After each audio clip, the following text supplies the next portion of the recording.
Bạn đã từng nghe về nước Đức, đất nước nổi tiếng với sự kỷ luật kiên trì và tinh thần trách nhiệm cao. Đức không chỉ là một quốc gia phát triển mạnh mẽ về kinh tế và khoa học, mà còn là biểu tượng của những phẩm chất con người mà chúng ta có thể học hỏi. Nhưng điều gì đã làm nên con người nước Đức? Điều gì giúp họ vượt qua bao thử thách trong suốt lịch sử để trở thành một trong những quốc gia mạnh mẽ nhất thế giới? Trong video hôm nay, chúng ta sẽ khám phá những triết lý sống ẩn sau sự thành công của người Đức, những phẩm chất giúp họ không chỉ sống tốt hơn mà còn thúc đẩy sự phát triển của cả quốc gia. Hãy sẵn sàng bằng cách nhấn thích và đăng ký kênh để chúng ta bắt đầu và để hiểu thêm về kỷ luật thép, tinh thần làm việc nhóm và lòng kiên trì bất khuất của họ.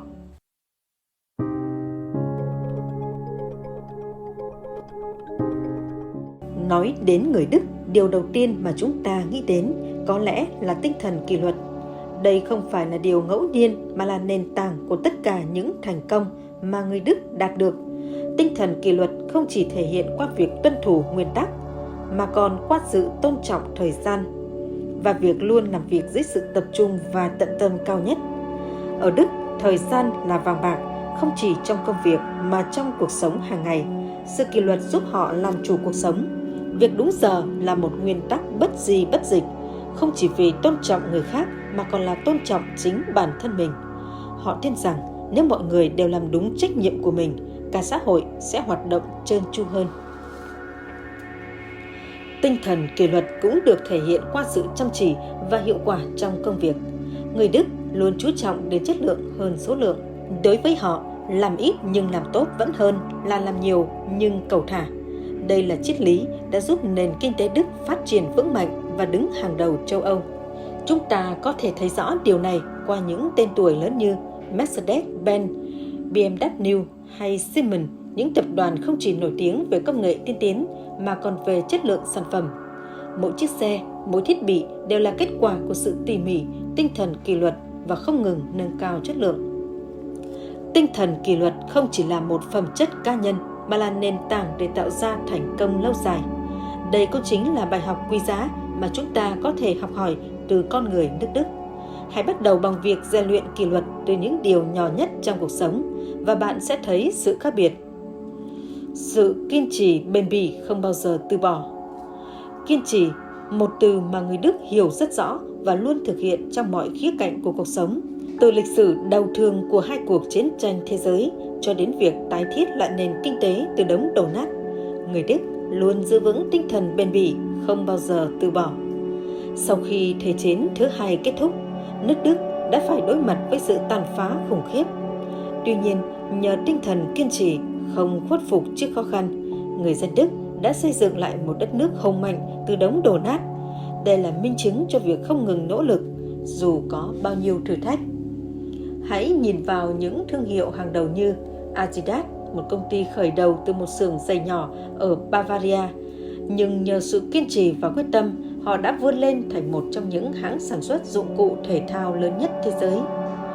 Cũng như Brose, từ một xưởng ô tô gia đình nhỏ lẻ, đã không ngừng cải tiến để trở thành biểu tượng của sự sang trọng và hiệu suất trên toàn cầu.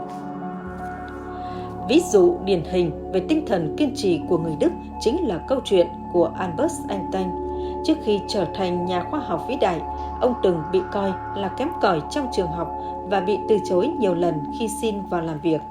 Nhưng nhờ sự bền bỉ và niềm tin vào bản thân, Einstein đã vượt qua mọi trở ngại để trở thành một trong những bộ óc vĩ đại nhất thế giới. Bài học mà chúng ta có thể học từ người Đức là không có con đường thành công nào trải hoa hồng, nhưng với sự kiên trì và quyết tâm không bao giờ từ bỏ, bạn sẽ vượt qua mọi chông gai. Dù cuộc sống có khó khăn đến đâu, hãy luôn nhắc nhở bản thân rằng thành công chỉ đến với những người không bao giờ dừng lại. Coi trọng sự chính xác, từng chi tiết nhỏ đều quan trọng. Người Đức nổi tiếng trên toàn thế giới với tính chính xác trong công việc. Đối với họ, từng chi tiết nhỏ đều quan trọng. Triết lý sống này đã thấm nhuần vào văn hóa và lối làm việc, từ việc chế tạo ô tô, đồng hồ cho đến xây dựng các công trình kiến trúc. Những chiếc ô tô của các hãng như Mercedes-Benz, BMW hay Audi không chỉ nổi bật vì vẻ ngoài sang trọng mà còn vì sự tỉ mỉ trong từng chi tiết nhỏ nhất. Mỗi bộ phận dù là nhỏ nhất đều được kiểm tra cẩn thận, đảm bảo rằng không có sai sót nào xảy ra. Điều này chính là lý do vì sao sản phẩm của Đức luôn được tin cậy về chất lượng và độ bền.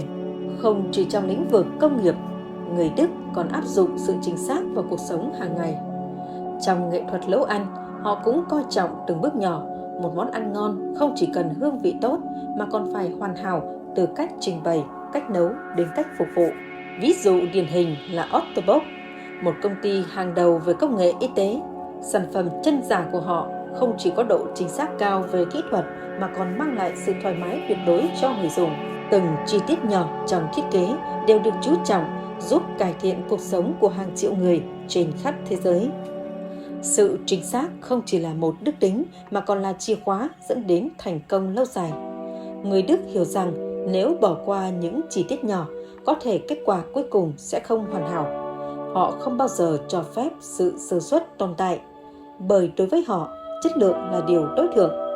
Trong cuộc sống, đôi khi chúng ta có xu hướng bỏ qua những điều nhỏ nhặt, nhưng chính những chi tiết đó mới làm nên sự khác biệt. Hãy học từ người Đức, từng chi tiết đều quan trọng và nếu bạn chú tâm đến nó, bạn sẽ đạt được sự hoàn hảo trong mọi việc. Tinh thần làm việc nhóm cùng nhau tạo nên thành công. Người Đức không chỉ nổi tiếng với sự kỷ luật và chính xác, mà còn với tinh thần làm việc nhóm mạnh mẽ. Họ hiểu rằng thành công không chỉ đến từ nỗ lực của cá nhân, mà còn từ sự hợp tác chặt chẽ của cả một tập thể. Một ví dụ điển hình là các đội ngũ kỹ sư trong các công ty công nghiệp của Đức như Siemens hay Volkswagen. Họ không làm việc một mình mà luôn làm việc trong các đội nhóm, nơi mà mỗi người đóng góp chuyên môn riêng để cùng nhau tạo ra những sản phẩm vượt trội. Trong một nhóm làm việc, sự đóng góp của từng cá nhân đều được tôn trọng. Mỗi người là một mắt xích quan trọng trong cỗ máy chung. Chính sự phối hợp nhịp nhàng giữa các thành viên đã giúp người Đức đạt được những thành tựu lớn, từ sản xuất công nghiệp cho đến các nghiên cứu khoa học. Hãy nghĩ về ngành công nghiệp ô tô. Một chiếc xe hơi không thể được chế tạo bởi một người duy nhất. Đội ngũ kỹ sư thiết kế, công nhân lắp ráp, quản lý chất lượng và các nhà cung cấp linh kiện, tất cả đều phải làm việc cùng nhau một cách hoàn hảo. Tinh thần làm việc nhóm của người Đức là yếu tố quan trọng giúp những sản phẩm của họ đứng đầu thế giới về chất lượng. Tinh thần đồng đội không chỉ có trong các ngành công nghiệp lớn mà còn ở những nghề thủ công truyền thống của Đức. Những người thợ làm bia tại Bavaria đã hợp tác với nhau qua hàng thế kỷ để tạo ra những loại bia có hương vị đặc biệt, truyền từ thế hệ này sang thế hệ khác. Cũng giống như một dàn nhạc giao hưởng, tinh thần làm việc nhóm của người Đức là sự phối hợp giữa các phần tử khác nhau để tạo ra một bản giao hưởng hoàn hảo. Mỗi thành viên có vai trò riêng nhưng đều hướng tới một mục tiêu chung. Đó là sự thành công của cả tập thể.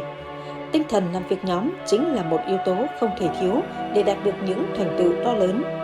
Người Đức hiểu rằng chỉ khi cùng nhau, họ mới có thể vượt qua mọi khó khăn và tạo ra thành công bền vững. Hãy nhớ rằng không có ai thành công một mình. Sức mạnh lớn nhất của chúng ta chính là tinh thần đồng đội. Một trong những yếu tố quan trọng nhất trong tinh thần làm việc của người Đức chính là tinh thần trách nhiệm. Họ tin rằng mỗi hành động, dù nhỏ bé, đều có ý nghĩa và đóng góp vào kết quả chung. Đây chính là nền tảng giúp nước Đức trở thành một trong những quốc gia phát triển bậc nhất thế giới. Không chỉ trong sản xuất công nghiệp, trong mọi lĩnh vực, từ y tế đến giáo dục, từ khoa học đến nghệ thuật, người Đức luôn đề cao trách nhiệm cá nhân. Họ hiểu rằng trách nhiệm không chỉ dừng lại ở việc hoàn thành công việc, mà còn là sự tận tâm chu đáo với từng chi tiết. Trong giáo dục, tinh thần trách nhiệm của người Đức thể hiện rõ qua cách mà mỗi giáo viên không chỉ truyền đạt kiến thức mà còn định hướng tính cách cho học sinh. Họ luôn có ý thức sâu sắc về tầm quan trọng của từng hành động, từ lời giảng cho đến cách họ ứng xử với học trò. Ví dụ, trong các công ty lớn như Bosch hay BMW, nhân viên không chỉ chịu trách nhiệm với công việc của mình mà còn với chất lượng tổng thể của sản phẩm. Một kỹ sư chịu trách nhiệm với bản thiết kế, nhưng anh ta cũng phải hiểu rằng sản phẩm cuối cùng sẽ ảnh hưởng đến người tiêu dùng, đến cộng đồng. Vì vậy, họ luôn đặt trách nhiệm lên hàng đầu, để đảm bảo rằng mọi thứ đều được hoàn hảo nhất có thể. Ở Đức, việc chấp nhận trách nhiệm cá nhân không chỉ là yêu cầu trong công việc mà còn là một phẩm chất sống. Họ tin rằng mỗi quyết định, mỗi hành động đều có thể ảnh hưởng đến cả tập thể và xã hội. Vì thế, người Đức luôn hành động với sự tôn trọng và trách nhiệm cao nhất. Đó cũng là lý do mà bạn sẽ thường thấy những người Đức rất chú trọng đến việc bảo vệ môi trường. Họ sẽ không xả rác thải bừa bãi, và nếu thấy rác trên đường, họ sẽ nhặt lên. Đây là minh chứng rõ ràng cho tinh thần trách nhiệm không chỉ trong công việc mà còn trong cuộc sống hàng ngày. Từ những điều nhỏ nhặt nhất đến những việc lớn lao hơn, người Đức luôn tin rằng mỗi hành động đều có ý nghĩa.